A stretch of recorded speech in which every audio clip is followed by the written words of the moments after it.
I've been working as a video game coach for the last 8 years, and I got this question a lot. How does a professional video game coach like you actually coach the professional players when the players are probably higher ranked and better at the game than the coaches? Like, most coaches are not even top 500. So today, I'm gonna share my story on how I coached my players. Well, first of all, coaches in esports do many different things. It really depends on the team, and honestly, in most esports team, doing the one-on-one coaching is not very common since there are other things that are more of a priority. Most coaches rather focus on doing the draft and making the roster decision, or what comp are we going to be picking, and also coming up with the team strategy. The reality is that you can't really do it all. Unlike the traditional sports, we have a very small number of coaches.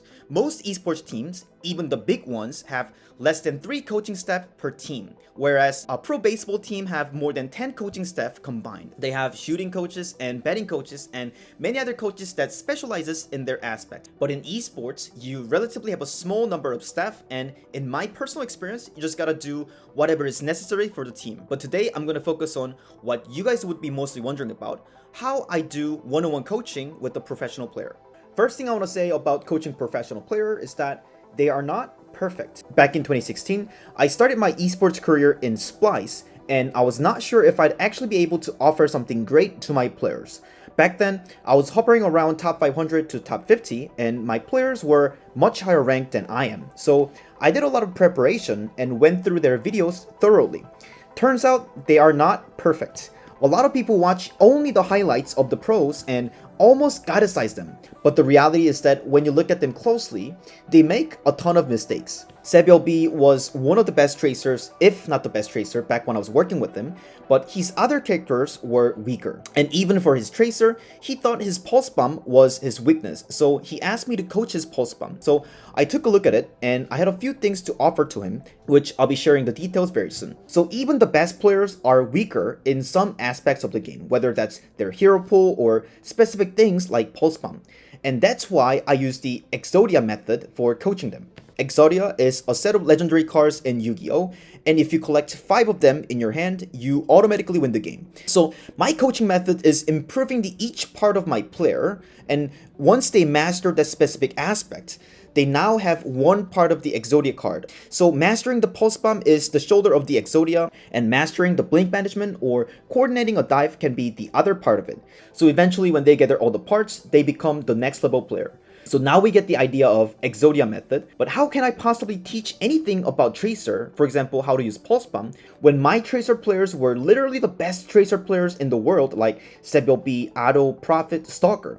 And of course they know more about Tracer than I do. Well, the second method I use is the reverse engineering. When Sebiobi asked my help on Pulse Bomb, I copied it from Soon and Striker, who had the best Pulse Bomb stick rate at the time. And how do I know who's really number 1 at sticking Pulse Bomb? Well, that's when my last coaching method comes into play, data-based coaching. About 5 of data assistants back then were helping me gathering this data.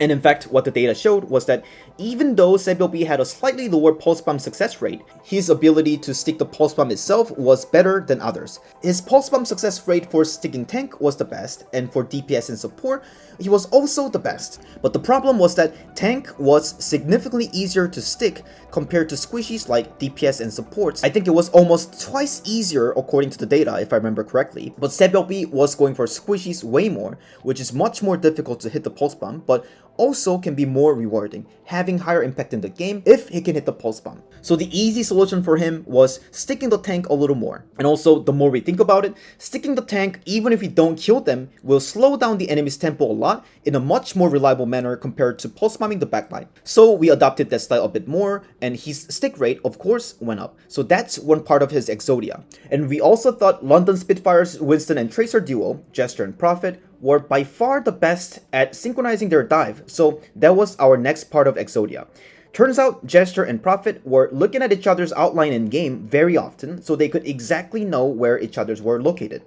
On the other hand, my team, NYXL, was more relying on the voice communication, saying things like their cooldowns and where the target was. But the extra visual confirmation allowed us to gather more information, exactly seeing where each other's were and what they're up to without even cluttering the communication. So that's 2 parts of the Exodia card right there, and even the best tracer of the era had much to improve on for his tracer. I know on average, half of you watching this video are subscribed to my channel, which is an amazing number. But if you haven't subscribed to my channel, do it now. Now let's take a look at one more example. When I joined LW back in 2017, Ark, the main support player, was very smart.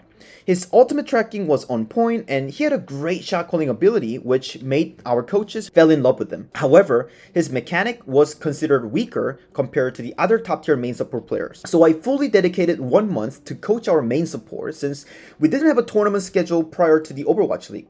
Back then, it was Lucio Zen meta, and the best Lucio at the time was Toby from Lunatic Kai. So for coaching Ark, I used the three same methods: exodia, reverse engineering, and database coaching. First, I spent a lot of time thinking about what would be the key aspect to look for in coaching Lucio. And at the time, it was Winston D.Va, Soldier Tracer, and Lucio Zen meta. So Zen was very vulnerable against Winston and Tracer's dive.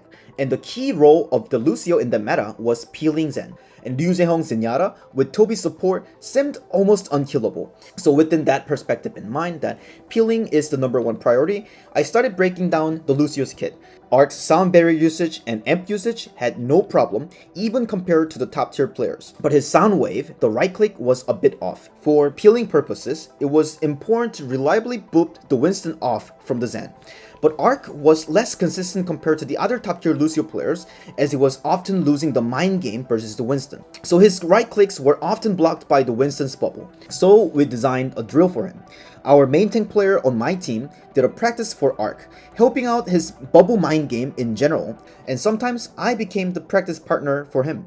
And about a month later, he was able to increase the right click accuracy by 15%, showing the similar stats to Toby, the best Lucio at the time. Next was his left click aim. When I first saw the data of Ark's left click accuracy in general, it turns out to be better than I expected. However, when we took a closer look at it, he was shooting tanks way more and shooting DPS way less. And since tanks were much easier targets to hit with bigger hitboxes, his overall accuracy seemed much higher than his actual aim skill. And this was also very crucial because pressuring tracers hard so they can't easily get close to our Zen was the key for peeling Ally Zenyatta. And my team's tracers, Nene, Flower, Sebiopi, whenever they're playing against Lunatic Kai, they said it's just so hard to get to the enemy Zenyatta somehow. And that was partially because Toby was pressuring our tracer a lot, shooting the DPS 3 times more than Ark. So while Ark's general accuracy wasn't too bad, when we compared his accuracy on tracers specifically, I remember it was around 7% when Toby was around almost 14%. So basically, almost twice worse when it comes to aiming against the target that matters the most for peeling Zenyatta. I mean, it was only about 5 maps-ish of data per each player, as we couldn't collect too much data because my assistants were literally counting every single Lucio bullet and seeing if it was a headshot or if they were aiming at the tracer and so on. But I think that was already close to 10,000 Lucio bullets or something like that. So again, we created a drill for this. He would warm up against Tracer Bot for 30 minutes, then every day he would 1v1 against our team's Tracer, Nene, and Sebio B. Then he would play a comp game for hours and hours and practice against the random Tracers in comp. He was really practicing like a madman for the entire 1 month. And 3 weeks later, his accuracy on Tracer got doubled from 7% to 14%, now at a similar level to Toby. I was really surprised to see the results, but he went through a very specific and intentional practice for a month. And to this day, after 8 years of coaching, he was one of the hardest working players that I've ever worked with. For the next Exodia card, another thing I noticed was Toby seemed to exactly know when to help Liu Zehong. And one of the secrets I found was he was constantly looking back at Liu Zehong and updating Liu Zehong's situation again and again. And when I shared this information with Ark, he started to look back more frequently, which helped this awareness on his dual support, and it was just an easy fix. And one more thing I noticed as I was watching through many Lucio's POV was that Toby seems to be not wall riding, unlike other Lucios. All the other pro Lucios were wall riding pretty much all the time, but only Toby spent much more time on the ground. And I was thinking why, and my conclusion was that you often can't control your movement. Therefore, you are often late to react to the dive, so we adopted Toby's playstyle. And that was our last part of the Exodia card. And this is the quick summary of the 1 month long coaching journey. Last thing I want to add for coaching professional player is that the amount of preparation. I spent hours and hours, even days and weeks, just thinking about what is my player's problem. And sometimes I would even watch the same fight again and again, even 100 times, or watching the same aim moment frame by frame. I don't necessarily think that I'm smarter at the game, I just watch and think more about it. And players usually do respect that. If you go into a deep research on one thing, you can find some insights that even high-level pros don't know. I had many different seasons as a coach, sometimes trying to learn more on the managerial side, or sometimes more so just focusing on the macro strategy. But this is how I coached my professional players to give them quality one-on-one coaching sessions. Thanks for watching the video, and if you want to hear more about other topics of the coaching, let me know in the comment. And if you want to get coaching from me based on this coaching method, you can visit my website in the description below. And also, please check out my Tracer course. Top Dragon and I have done a great job at laying out the exodia parts you need to be the top 1% tracer. You can learn general play guide, blink management, pulse bombs, recalls, how to do 1v1, and pro analysis, and more.